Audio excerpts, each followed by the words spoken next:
नमस्कार मित्रांनो, स्वागत आहे आपल्या चॅनलवर। आज आपण या व्हिडिओमध्ये इथे जे आपण इमेज बघू शकतोय, हे न्यूज बघू शकतोय। तर या व्हिडिओमध्ये आज आपण एक अत्यंत महत्त्वाची आंतरराष्ट्रीय न्यूज जे आहे ती या व्हिडिओमध्ये कव्हर करणार आहे।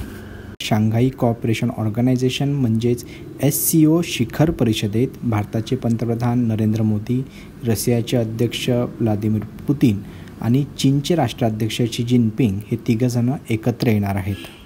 आपल्या सर्वांना माहिती असेल की शांघाई कोऑपरेशन ऑर्गनायझेशन SCO ही 8 देशांची मोठी संघटना आहे। या संघटनेमध्ये भारत, चीन, Russia, Pakistan, Kazakhstan, Uzbekistan, Tajikistan आणि किर्गिस्तान या देशांचा समावेश आहे।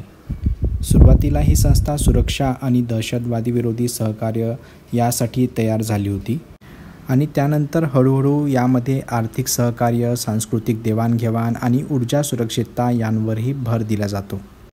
आता ही न्यूज एवढी महत्त्वाची काय आहे, याचे जागतिक परिणाम काय असतील, सगळं तपशीलवार आपण येथे जाणून घेऊया।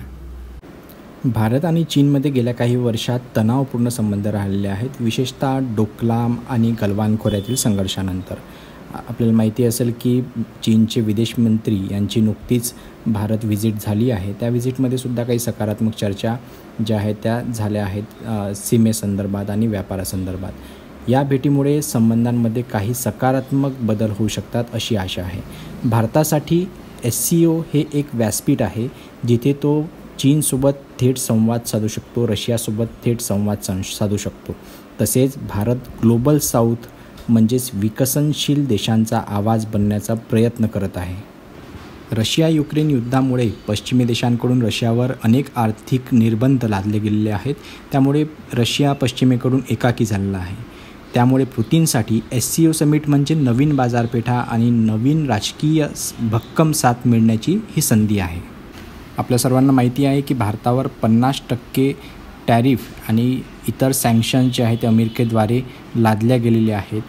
त्यामुळे अमेरिकेचा आणि युरोपियन देशांचा दबाव वाढत असताना SCOचा वापर चीन, रशिया आणि भारत हे पर्यायी जागतिक शक्तीचं केंद्र म्हणून दाखवण्यासाठी करत आहेत। याला पॉवरफुल ऑप्टिक्स म्हणजेच जगाला एक मोठा संदेश देणारी प्रतिमा असंही म्हटलं जात आहे।